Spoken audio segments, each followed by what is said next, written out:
Hi everybody, it's Jen. Welcome back to my channel, Hallmark Plus More, where we watch and talk about shows, movies, mysteries, Hallmark ornaments, and anything else that floats our boat. So today I'm going to be reviewing Elsbeth Season 2, Episode 17. So before I get into the review, I just want to say thank you to everybody who likes my videos, subscribes to my channel, leaves me comments. I appreciate it so much. If you have any comments or questions about the episode, you can leave them below. I love interacting with everybody and I read all my comments. So getting into this episode, it kind of starts out with a lady named Barb coming to the police station, worried about her friend Russell, and kind of wanting to report him as a missing person, even though he had just really been missing for the day because he missed a meeting with her. And at first you're like, okay, it seems kind of crazy, but this is the show, so we know obviously he does go missing. And Elsbeth actually is assigned to a new person because remember we were talking in the past episodes or my past videos. Kayla is a detective now, so it's going to be interesting to see who Elsbeth is teamed up with. Last week she was with Detective Edwards, I believe it was last episode, another woman detective, and I like her. I really like the banter they have and just the way she carries herself as a woman detective. So that being said, you probably saw in my last video, I had a feeling they were going to put her with different detectives. I liked Edwards, but I kind of felt like they were going to move around, and they do. She actually gets a new detective, Officer Chandler. So I haven't seen him before. Like I said, I don't know if they're going to continue to move Elsbeth around, but we do see a side story of Kayla and her detective case, or so to speak, things that she's doing. So I love the Kayla character. The actress is great. And I just love the way she has that friendship with Elsbeth. So I like that she's in this episode, even if she doesn't have a lot of scenes. They're still kind of showing Kayla, even though she's not working with Elsbeth. So that gives me hope that in the future they kind of team up again. But the friend named Barb, who's reporting Russell, says they share locations. So Elspeth was like, "Wait, you're sharing locations with your friend?" And she said, "Yes, just to they're both kind of conspiracy theorist and alternative thinking is what they call it. So no judgment zone on my channel, whatever term is more comfortable. Knowing that, she's like, we try to keep tabs on each other. And she said he was home. Then he went to his family's funeral home business, and then he went to the cemetery, and then nothing. So she can kind of see where Russell was. So she thinks there's something happened to Russell. So they, Elsbeth gets teamed up with Officer Chandler, and they go to the funeral home and they interview the uncle. So the uncle is taking over the business that's kind of been handed down from his grandfather to his dad and now him. So the missing gentleman, Russell, is the nephew of the uncle, and the uncle is the one who's kind of has it from father to son, passing that down. So you really only see the uncle as a relative of this Russell missing person. So then they see, and you talk to the uncle, and he doesn't really seem concerned. He just kind of says, yeah, he has those crazy theories, and I'm not surprised. And, and he just didn't really seem concerned, almost like, yeah, I expected this someday, was kind of what he was implying and saying he'll probably turn up, or so that was kind of suspicious that he didn't have more concern for him. And of course, in typical Elsbeth fashion, we see the murder, so we know the uncle did it. And he does do it in the cemetery. and he's hiding the body and he has it in a coffin and he's kind of moving it around.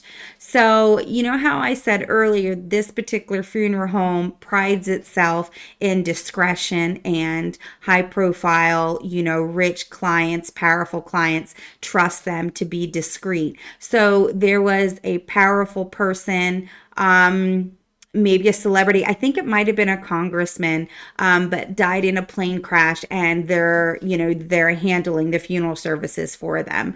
So they do have some bodies, coming in now, and he's trying to like move it around. I'm assuming because you kind of see him with coffins, but you really only see Russell initially right when he kills him and puts him in the coffin, and then at the very end when he gets caught. So you're just kind of assuming with all these coffins that he's moving around throughout the episode that he's moving around Russell's body, right? Not to get caught.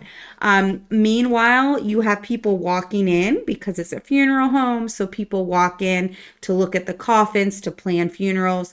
So it's definitely a busy place. So I think that's another reason why he's moving these coffins around. He has a couple bodies coming in from, a plane crash, that are now his clients. And then he's also having people come in, for new services or for funeral services. So definitely busy. And of course, he can't tell anybody, that it's Russell. So, and her friend Barb thinks that it could be the feds, right? Because they have a lot of these theories and alternate thinking, and they think they're on the feds list. So Barb thinks the feds did him in because he uncovered something. So they find out what he's working on is a murder mystery writer, named Longacre.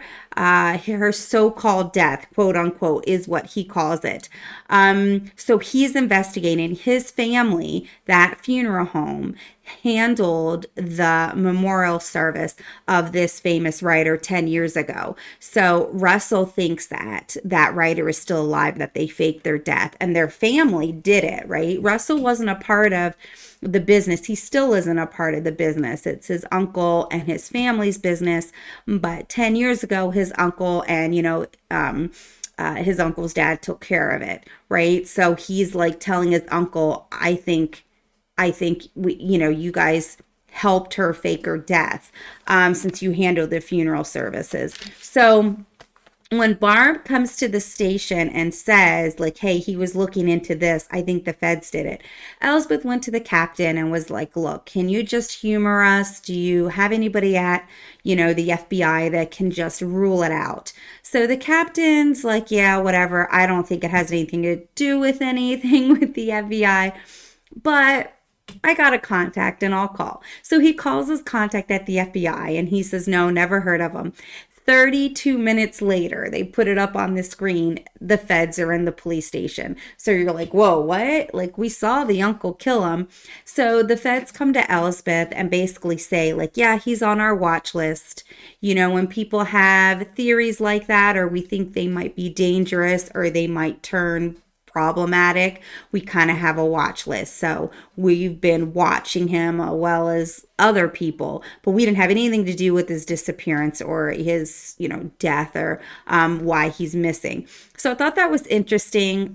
Obviously, I don't know anybody at the FBI. I don't know anybody at a police station, so I can't verify that. But that kind of makes sense to me. I'm sure we have watch lists with the FBI and CIA for American citizens, which I don't really have an opinion on because I don't know a lot about it, but it just kind of made sense to me. Like, okay, I don't know, about 32 minutes later, that was pretty quick to respond, but it doesn't surprise me that they have some kind of watch list for that. So they obviously have no answers. They're like, yeah, we know who he is. We know what he has claimed, some kind of outrageous claims on the government. But we didn't harm him and we don't know what happened to him. So I just thought that was, interesting to be put in the episode because I feel like that could be part of real life.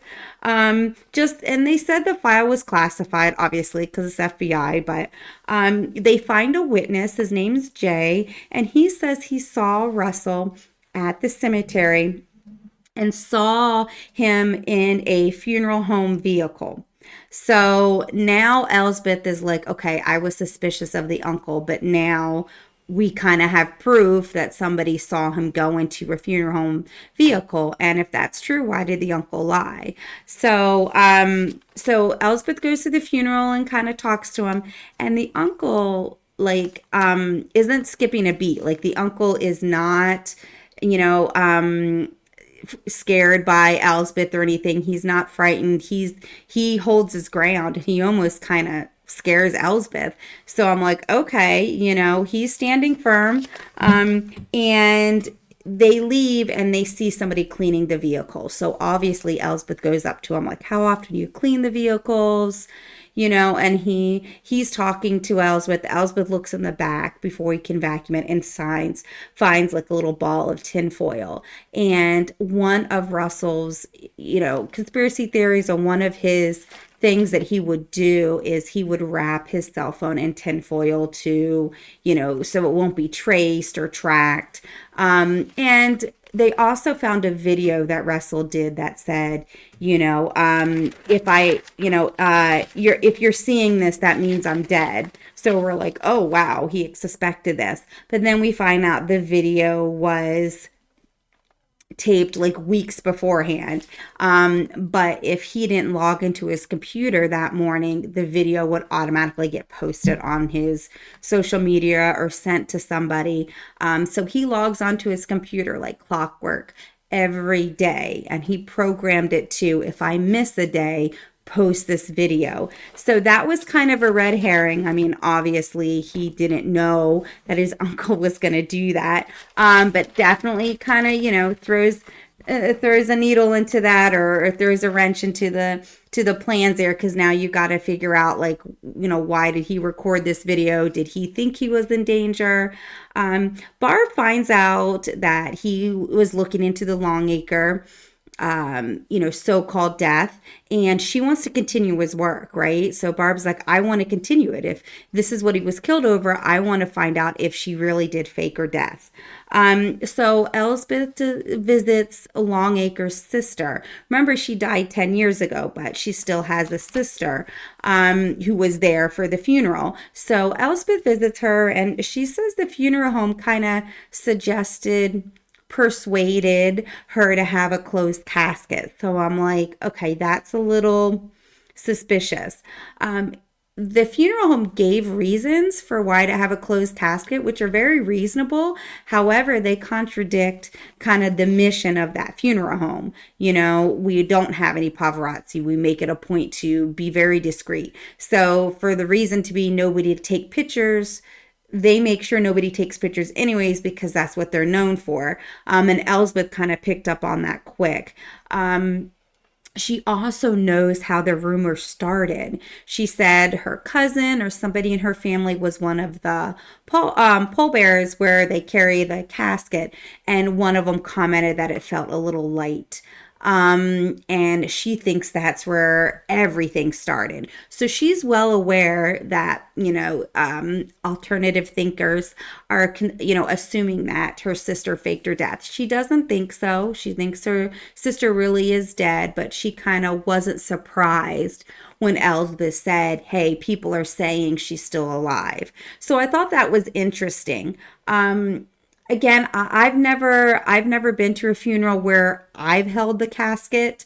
But from what I'm told, caskets are heavy, right? You have a dead body, which is going to weigh a couple 100 pounds, depending on what kind of person is in there. And then you have the actual weight of the casket itself, which is usually several 100 pounds, depending on, what kind of material the casket is made out of. So I have been told that caskets are pretty heavy. You have 6 people carrying it, but it is pretty heavy to pick it up and walk with it and carry it. So, I mean, obviously it's odd for somebody to say the casket felt light, because I feel like by nature they are pretty heavy even on their own. So definitely threw some suspicion there. But the whole time I'm watching it, I just didn't get the feeling that she faked her death. I don't have anything wrong with Russell or Barb. I mean, a lot of people that have these alternative thinking, have a basis for it. And sometimes it turns out to be that they are correct. So again, judge free zone. Like, I'm not saying they're right or wrong, but I just didn't feel like she faked her death. I just felt like there was more to it.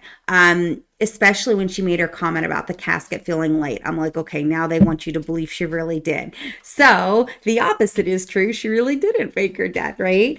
So Elsbeth goes to see Russell's grandfather. And he's in a nursing home, and she's asking questions like Elsbeth is asking, you know, well, actually, the grandfather tells Elsbeth, Russell came to see me. He's going to exhume the body. And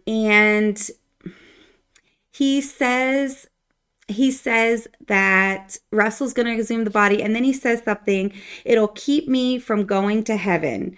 Son Arthur is a good boy, and I told him not to let anyone open the casket.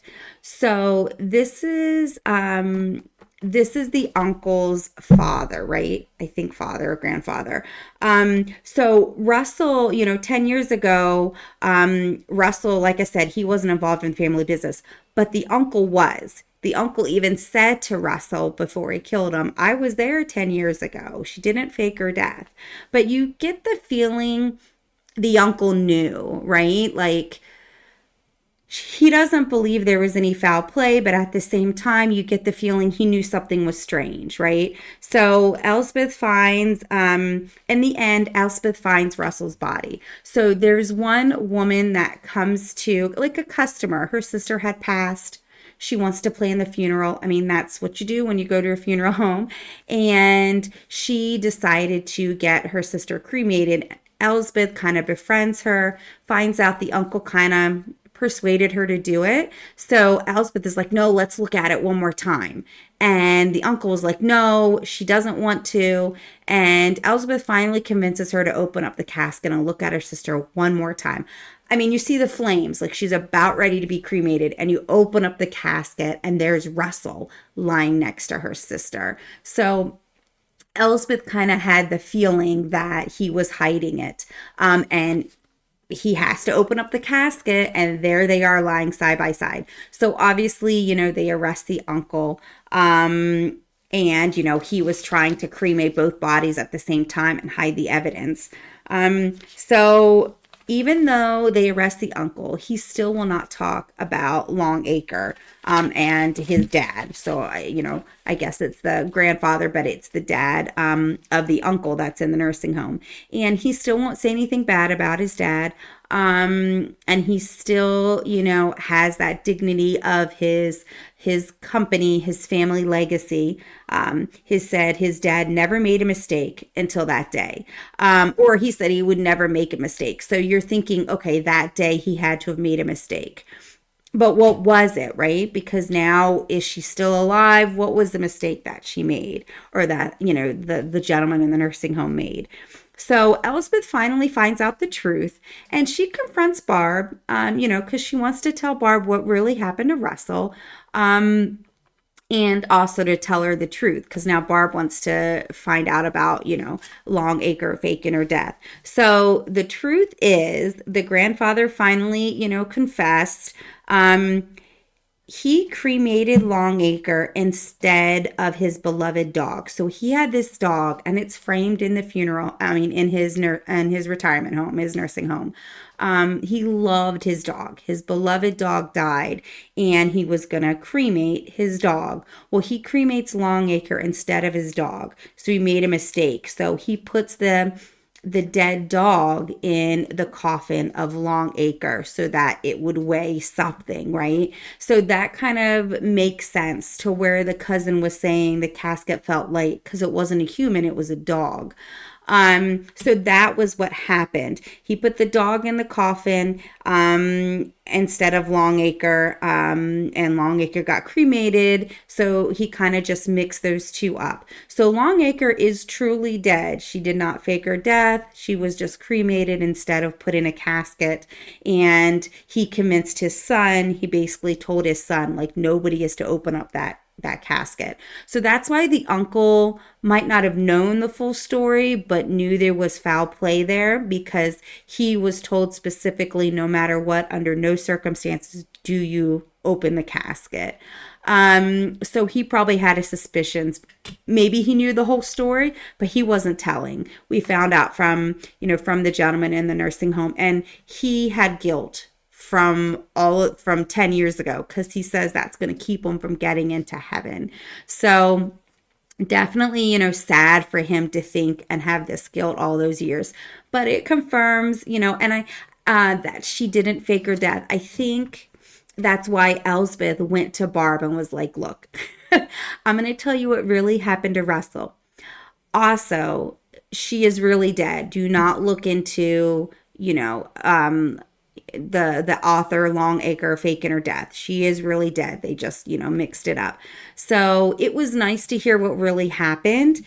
And, Elsbeth to kind of tell Barb, so because the police station really kind of looked at her like, she's making some of this up. So I like that Elsbeth kind of went with her and talked to her face to face. They do show Kayla. I kind of mentioned that earlier.